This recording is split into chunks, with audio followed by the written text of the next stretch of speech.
రాహుల్ గాంధీకి మాత్రం రైట్ రామకృష్ణ, ఒక్కసారి మీరు లైన్లోనే ఉండండి. మరొక బ్రేకింగ్ న్యూస్ అందుతోంది. అమిత్ షా కు సంబంధించి, కేంద్ర హోంమంత్రి అమిత్ షా కు సంబంధించిన బ్రేకింగ్ న్యూస్. మెజారిటీ విషయంలో అమిత్ షా రికార్డు వైపు వెళ్తున్నట్టు తెలుస్తోంది. దేశంలో ఇప్పటి వరకు అమిత్ షాకి అత్యధిక మెజారిటీ వచ్చే అవకాశం ఉన్నట్టుగా తెలుస్తోంది. గాంధీనగర్ నియోజకవర్గంలో అమిత్ షాకు 7,00,000 పైచిలకు 7,37,000 పైచిలకు ఓట్లు వచ్చినట్టుగా తెలుస్తోంది. కాంగ్రెస్ అభ్యర్థికి 2,61,50 ఓట్లు పోలైనట్టుగా సమాచారం అందుతోంది. ఒక్కసారి ఆ బ్రేకింగ్ న్యూస్ చూస్తున్నాం. రిజల్ట్ బ్రేకింగ్ చూస్తున్నారు.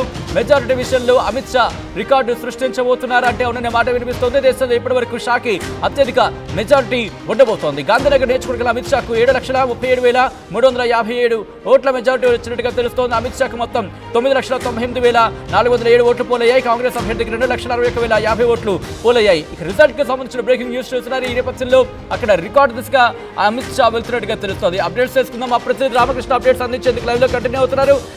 రామకృష్ణ, ఇంట్రెస్టింగ్ గా ఇటు కొన్ని ప్రాంతాల్లో భారతీయ జనతా పార్టీ అభ్యర్థులు, కీలకమైన అభ్యర్థులు మెజారిటీ దిశగా పరుగులు పెడుతూ ఉంటే కొంతమంది ఓటమి దిశగా పరుగులు పెడుతున్న పరిస్థితి ఏం జరుగుతోంది? ఇక కాంగ్రెస్ లీడర్స్ రాహుల్ గాంధీ అయితే మాత్రం మెజార్టీ దిశగానే వెళ్తున్నారు. మరి ఒకవైపు కాంగ్రెస్ లో కొంతమంది మెజార్టీ దిశగా పోతుండగా, మరోవైపు ఇటు బీజేపీలో చాలా మంది వెనుకంజలో ఉన్నారు. ఇటు చూస్తున్నట్టుగైతే రెండు స్థానాల్లో కూడా రాహుల్ గాంధీ లీడింగ్ లో ఉన్నారు. అలాగే ఇటు చూసుకున్నట్టుగైతే బీజేపీ అభ్యర్థులు లీడింగ్ చాలా తగ్గింది. గతంలో కంటే చాలా తక్కువ ఓట్లు వచ్చాయి మోడీకి కానీ అమిత్ షా కానీ. ఇది చాలా పెద్ద స్లాప్ అని చెప్పాలి. ఎందుకంటే గతంలో చూసుకున్నట్టుగైతే మాత్రం గతంలో అందరూ కూడా ఎక్స్పెక్ట్ చేసింది అంటే మోడీకి భారీ మెజార్టీ వస్తుంది వారణాసిలో, కానీ ఆ రకంగా రాలేదు. కానీ రాహుల్ గాంధీ మాత్రం ఎవరు ఊహించిన విధంగా మెజార్టీని సాధించుకున్నారు. మరి ఒక రకంగా ఉత్తరప్రదేశ్ లో ప్రజలు ఈసారి కాంగ్రెస్ పార్టీకి అలాగే సమాజ్వాదీ పార్టీకి మంచి దాంతో పాటు మరో కీలకమైన అంశం నా క్వశ్చన్ ఏంటంటే రామకృష్ణ, ఎందుకంటే ఎస్ యూపీకి సంబంధించి సినారియోస్ వేరే, అక్కడ ఇష్యూస్ కూడా కొన్ని డిఫరెంట్ గా ఉన్నాయనే మాట వినిపిస్తూ ఉంటుంది. కానీ ఇక్కడ బీజేపీ గురించి మాట్లాడుకునే ప్రయత్నం చేస్తే కనుక కొంతమంది కేంద్ర మంత్రులు అత్యధిక మెజారిటీగా వెళుతున్న పరిస్థితి. ఇన్ఫాక్ట్ ఎగ్జాంపుల్ అమిత్ షా, కానీ కొంతమంది ఓటమి దిశగా పయనించిన పరిస్థితి, కొంతమంది ఓడిపోయిన పరిస్థితి కూడా చూస్తున్నాం.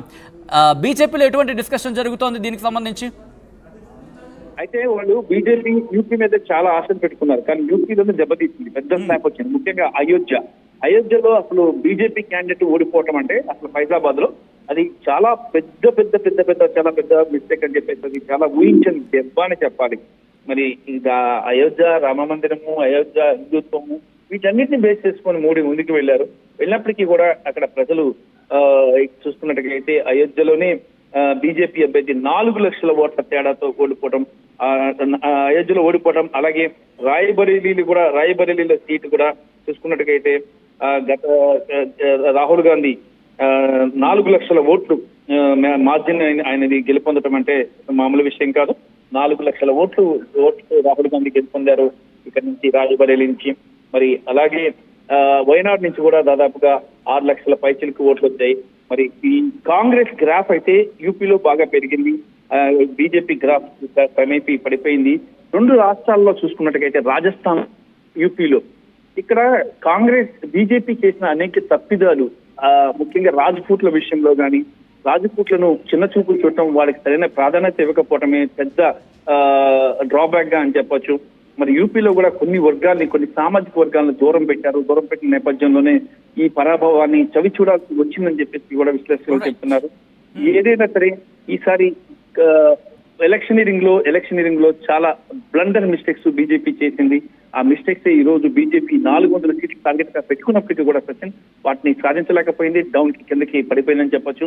మరి కాంగ్రెస్ పార్టీ క్రమేపీగా పెరిగింది.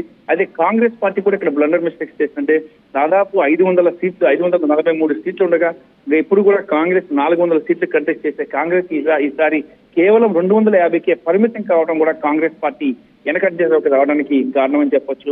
కాంగ్రెస్ కానీ గతంలో మాదిరిగా 400 సీట్లు కానీ కంటెస్ట్ చేసినట్టుగా ఈసారి మ్యాజిక్ ఫిగర్ ని ఈజీగా క్రాస్ చేసేసి ఉండేది అని చెప్పేసి కూడా చెప్తున్నారు. దానికి కూడా ఒక కారణం ఏంటంటే రాహుల్ గాంధీ భారత్ జోడో యాత్ర, రాహుల్ గాంధీ న్యాయ యాత్ర అనేది చాలా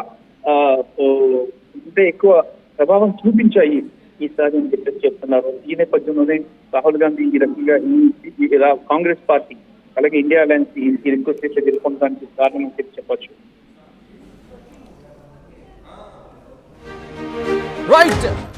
right another breaking back to back breaking news చూస్తున్నారు. బ్రేకులు లేవు, బ్రేకింగ్ న్యూస్ మాత్రమే. నితీష్ కుమార్ కి సంబంధించిన నిర్ణయంపై ఉత్కంఠ నెలకొంది.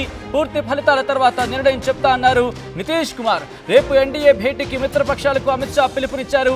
ఈ నేపథ్యంలో ఇటు సొంతంగా మెజారిటీ సాధించింది బీజేపీ. అయితే మెజారిటీకి 30 సీట్ల దూరంలో ఉంది బీజేపీ. ఈ నేపథ్యంలో ఇంట్రెస్టింగ్ అనే చెప్పుకోవాలి. ఎందుకంటే ఇటు కూటమికి సంబంధించి నితీష్ కుమార్ నిర్ణయంపై ఉత్కంఠ నెలకొందని చెప్పుకోవచ్చు. పూర్తి ఫలితాల తర్వాత నిర్ణయం చెప్తా అంటున్నారు నితీష్ కుమార్.